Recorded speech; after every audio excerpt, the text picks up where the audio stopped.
Então vamos para algumas questões do Instituto Zambini relacionadas às doenças virais. Diadema 2015, era para ser 2021, então pelo jeito, segundo a Fernanda, essa prova só vai acontecer no ano de 2022, né? Porque a prova seria no dia 19 e se não for no dia 19, dificilmente vai ser no outro fim de semana, porque seria a semana do Natal, e o outro já vai ser a semana do nosso Réveillon.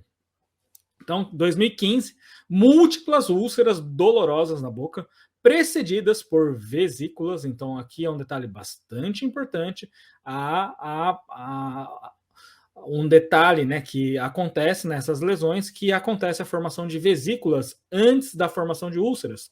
Pode apresentar lesões peribucais, quer dizer, ao lado da região bucal, próximas à região de boca, e cutâneas semelhantes. Então, está enfatizando bastante nesse enunciado a localização dessas lesões, que ou na região peribucal ou na região cutânea, bem próximo na boca. E geralmente o paciente pode ter febre e gengivite. Usualmente afeta crianças com menos de 5 anos de idade, trata-se de... O que vocês responderiam aí? Fala aí pra gente. Alternativa A, varicela. B, gengivoestomatite herpética primária. C, infecções secundárias pelo herpes simples. Ou D, candidíase. O que caracterizaria a gengivoestomatite herpética primária? Primeiro, a formação de lesões vesiculares. Isso não é exclusivo da gengivoestomatite herpética primária. Segundo, a presença de febre. Isso é um detalhe bastante importante. Gengivite, a presença de lesões na gengiva. E aqui outro detalhe importante que afeta usualmente crianças com menos de 5 anos de idade. Isso é um quadro clássico da gengivoestomatite herpética primária. A gengivoestomatite herpética primária, que é a infecção primária, a primeira infecção que acontece pelo vírus do herpes simples, acontece usualmente em crianças com menos de 5 anos de idade. Então não seria infecções secundárias pelo herpes simples, apesar de poder confundir um pouquinho a gente, porque fala de múltiplas úlceras dolorosas na boca, precedidas por vesículas. Isso poderia sim ser infecções secundárias pelo herpes simples, né? Falando de lesões peribucais e cutâneas semelhantes. Mas quando fala que afeta crianças com menos de 5 anos de idade, presença de febre, aí a gengivite, isso é mais característico da gengivoestomatite herpética primária. A alternativa correta, como vocês colocaram, show de bola, gente. A alternativa B. Outra questão de diadema, então diadema caiu questões de doenças virais, né? Então quem vai prestar diadema, olho nas doenças virais. Múltiplas úlceras pequenas, precedidas por vesículas, muito parecido, né? Essa parte do enunciado. Sintomas prodrômicos de prurido, coceira, ardência ou dor. Mais comum no lábio, manifestações intrabucais mais comuns no palato e na gengiva inserida. Adultos e adultos jovens são geralmente afetados. O que é isso? Alternativa A, varicela. B, gengivoestomatite herpética primária. C, infecções secundárias pelo herpes simples. E D, candidíase. Vocês viram que não mudou, né, nem a ordem das alternativas, porque ele só trocou justamente o enunciado. Então, quem estivesse respondendo, quem estivesse fazendo essa prova de diadema, obviamente que se respondeu B, obviamente a gente já teria que eliminar a alternativa B nessa questão, porque se trata de características diferentes, né, em relação ao enunciado anterior da questão anterior. Então é a mesma prova. Isso é um detalhe bastante importante que eu tenho que colocar aqui, porque é a mesma prova, que são questões que vinham, né, em sequência, questões de forma sequencial. E claro, se você... a primeira questão, a gengivoestomatite herpética primária, porque é uma criança de menos de 5 anos, tem febre, tem esse quadro todo, aí você já elimina a alternativa B. Candidíase não faz sentido, normalmente não tem essas características de lesão. Varicela não falou em nenhum momento, né, de lesões em outras regiões do corpo, né? Falou mais dessas regiões no lábio, regiões intrabucais no palato e gengiva inserida. Então a gente acaba eliminando as alternativas e chegando num gabarito correto aí, que é infecções secundárias pelo herpes simples, a alternativa C. E aí já vou até pedir para vocês tacarem o dedo no like aí também, porque essa aula está sendo uma aula de um curso que a gente está disponibilizando para vocês. Coloca o dedo no like aí, gente. Vamos deixar de ser preguiçoso, coloca o dedo no like aí, porque a gente dá uma moral pra gente, que a gente tá dando um bônus aí para vocês. Sobre o uso de anti-inflamatórios, é correto afirmar que: opção A, anti-inflamatório de escolha para pacientes hepatopatas é o Proxcan. Não, né, acabei de falar que o Proxcan tem histórico de causar, hepatotoxicidade. Esquece. Opção B, cardiopatas compensados devem evitar ácido mefenâmico. Interessante essa questão. Ó, pensa comigo. Ele está querendo, sobre os anti-inflamatórios, é correto afirmar que cardiopatas compensados devem evitar ácido mefenâmico? Aqui ele não especifica, né, que cardiopatia é essa. Ele não especifica, então tem um certo erro aí nessa afirmação. Mas enfim, o uso de AINES para pacientes cardiopatas compensados, a gente diz que é uso cauteloso, ou seja, você pode usar por menor tempo restrito, mas você pode usar, inclusive o ácido mefenâmico. É comum em odontologia o ácido mefenâmico? Não. Não sei porque que os caras colocam uma questão dessa se não é um anti-inflamatório de uso recorrente em odontologia. Mas enfim, não é essa opção aqui, tá? Porque o paciente cardiopata compensado, ele pode utilizar ácido mefenâmico no menor tempo possível. Ele pode usar uma nimesulida, um diclofenaco no menor tempo possível, tá? Opção C, nimesulida é o anti-inflamatório de escolha para pacientes epiléticos ou neurológicos. Vixe!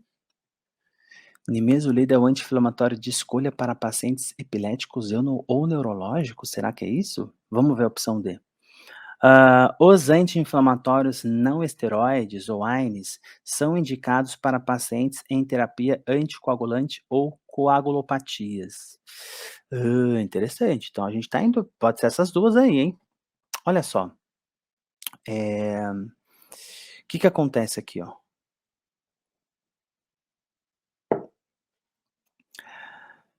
Paciente que faz uso de anticoagulante, como por exemplo, varfarina, interagem com os anti-inflamatórios. O que acontece? Os anti-inflamatórios não esteroides, os AINES, eles aumentam a ação farmacológica da varfarina, do anticoagulante. E quando eu aumento a ação farmacológica da varfarina, do anticoagulante, o paciente tem risco de ter hemorragia. Portanto, os AINES não são indicados para pacientes que fazem o uso de medicamentos anticoagulantes. Não são. Geralmente, o paciente que faz uso dessas drogas, ele já chega no consultório já te falando: ó, eu tomo varfarina, o meu médico disse que eu não posso tomar isso, isso, isso, isso. Porque a varfarina é um negócio que é um medicamento que interage com muita coisa. Então, geralmente, o paciente já vai chegar falando, né, mas então, não é essa. Os anti-inflamatórios não esteroides são indicados para pacientes com não, pelo contrário, são contraindicados. Ou seja, o que nos resta é a opção C, mas eu quero que vocês entendam por que é a opção C. Nimesulida é o anti-inflamatório de escolha para pacientes epiléticos ou neurológicos. Os caras foram na maldade com essa questão. Os caras foram na maldade com essa questão aqui. Por quê? Porque a literatura científica mostra que a nimesulida estimula a liberação de um neurotransmissor no nosso cérebro chamado GABA. Tá, mas o que significa isso, professor? O GABA é um neurotransmissor inibitório. É um neurotransmissor que inibe a atividade do cérebro. Beleza, professor, mas não entendi onde você quer chegar. Vocês vão entender. Paciente epilético tem uma doença chamada epilepsia. O que é, do ponto de vista fisiopatológico, a epilepsia? é uma desregulação neurotransmissores inibitórios e excitatórios. Normalmente, pessoas que têm epilepsia têm um aumento de neurotransmissor excitatório, como o glutamato, e redução de neurotransmissor inibitório, como o GABA. Ou seja, quando você tem mais neurotransmissor excitatório estimula, e menos inibitório, prevalece a excitação. E aí os neurônios podem entrar em curto-circuito. Os neurônios podem despolarizar sem controle. E quando os neurônios despolarizam sem controle, a gente está diante de um quadro de epilepsia. Ou seja, sabendo que a nimesulida, além de inibir COX-2 e bababá, ter efeito anti-inflamatório, sabendo que no cérebro ela estimula a liberação de GABA, eu vou ter um efeito protetor para esses pacientes epiléticos. Por isso que a alternativa correta é a opção C. Nimesulida é o anti-inflamatório de escolha para pacientes epiléticos. Confesso para vocês que essa questão me surpreendeu, tá? Eu já até tinha ouvido falar sobre isso, mas não é um assunto recorrente. Então, os caras foram ali, pegaram uma informaçãozinha perdida na literatura para abordar, mas essa é a alternativa correta, porque a nimesulida, além de ser um AINE, além de inibir COX-2, mais a COX-2, ela estimula a liberação do GABA, e para um paciente que tem que tem epilepsia, que tem menos inibição, menos GABA, a nimesulida ajudaria a evitar que esse paciente tenha uma crise epilética de novo. Então aqui ele pede para considerar os cimentos listados e responder as duas próximas questões. Então as duas questões seguintes estão envolvidas com estes cimentos aqui. Então vamos lá. O primeiro da lista é o cimento de fosfato de zinco, um cimento muito utilizado para cimentação de peças definitivas, e ele tem uma indicação pouquíssimo usada, mas tem uma indicação para base de restaurações. O cimento de ionômero de vidro é o segundo cimento, um cimento muito versátil, muito universal, funciona tanto para cimentação como forramento, base, restauração provisória. Cimento resinoso, um cimento utilizado para cimentar restaurações cerâmicas ou laminados cerâmicos. É um cimento à base de resina composta. Cimento de óxido de zinco e eugenol. É um cimento muito antigo, muito utilizado até hoje, com eugenol na sua composição, e ele é muito utilizado como base de restaurações para amálgama, só para amálgama, resina não pode ser utilizada, e também para cimentação ou restauração provisória. E por fim, o cimento de hidróxido de cálcio, muito utilizado como forramento, mas também tem uma indicação como base de restaurações. Então vamos lá. Primeira questão: dentre os cimentos citados, quais servem como base de forramento para restaurações de resina composta? Então aqui está muito específico que o material final, o material restaurador final é a resina composta. Então eu já posso eliminar aqui o número 4, né, por conta do eugenol. Então o cimento de óxido de zinco e eugenol não pode ser utilizado. O cimento resinoso também não é utilizado como base e forramento. O cimento de ionômero de vidro sim é utilizado. O cimento de fosfato, apesar de não ser essa principal utilização dele hoje em dia, ele tem essa indicação sim de base e forramento. E o cimento de hidróxido de cálcio como forramento. Então a resposta seria 1, 2 e 5. Cimento resinoso não e cimento de óxido de zinco e eugenol não. Se a restauração final fosse amálgama, o cimento de óxido de zinco poderia entrar, porque o eugenol para o amálgama, ele não interfere em nada. Agora, na resina composta, vocês vão ver mais para frente que o eugenol, ele atrapalha na polimerização dos monômeros dessa restauração. Então, não é utilizado como base para resina composta. Próxima questão. Ainda considerando os cimentos que foram listados, né? Vamos direto para o enunciado. Quais dos cimentos servem para a cimentação definitiva de coroas? Então, cimentação definitiva, cimento de fosfato de zinco. Aqui, prestem atenção que ele não disse qual é o tipo de coroa. Então, a gente pode pegar todos os cimentos que são utilizados para cimentação definitiva. Vamos lá. Cimento de fosfato de zinco, ele é utilizado para cimentação definitiva. O cimento de ionômero de vidro também, com a função dele de cimento, ele também pode ser utilizado para isso. E os cimentos resinosos sempre para restaurações definitivas. Cimento de óxido de zinco e eugenol, ele pode ser utilizado para cimentação, mas não definitiva, ele não tem essa capacidade, ele não tem essa resistência.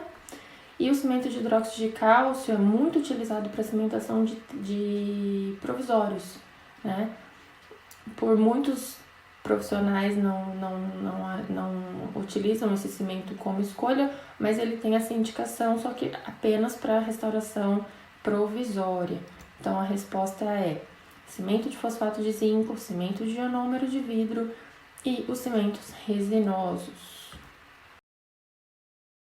Nesses casos de doença infecto-contagiosa, o resíduo deverá ser descartado juntamente com os pérfuro-cortantes em recipientes. Alternativa correta, A. Rígidos, resistente a punctura, ruptura e vazamento, com tampa, devidamente identificados. Uma questão bem tranquila, bem sossegado, onde eu trouxe para vocês todas as formas documentadas referente ao descarte de pérfuro-cortantes. Não é um documento, 2, 3, são vários dizendo a mesma coisa. Vamos para a próxima. Caiu em Diadema, 2015, mais uma sobre os pérfuro-cortantes, para vocês verem como o Instituto Zambini se preocupa com essa parte. Vamos ficar atentos. Os materiais pérfuro-cortantes devem ser descartados em recipientes rígidos, resistente à punctura, ruptura e vazamento, com tampa. O volume da caixa e o modo de tratamento das agulhas devem ser, é o que nós discutimos lá atrás. Alternativa A, 2/3 de sua capacidade ou ficar a 5 centímetros da boca, corretíssimo. Tirar a agulha com a mão, reencapá-la e descartar. Errada, não devemos tirar com a mão e muito menos reencapá-la. B, apenas ao chegar a 2/3 de sua capacidade, tirar a agulha com o instrumento e reencapá-la, não pode reencapá-la. Ou 2/3 dessa capacidade, ou 5 centímetros da boca.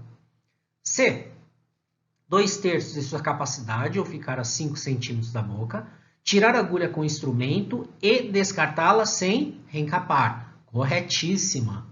Essa é a orientação.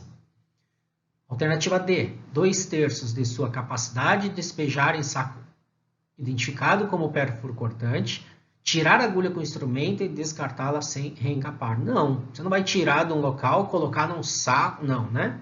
Então, alternativa correta aqui, alternativa C.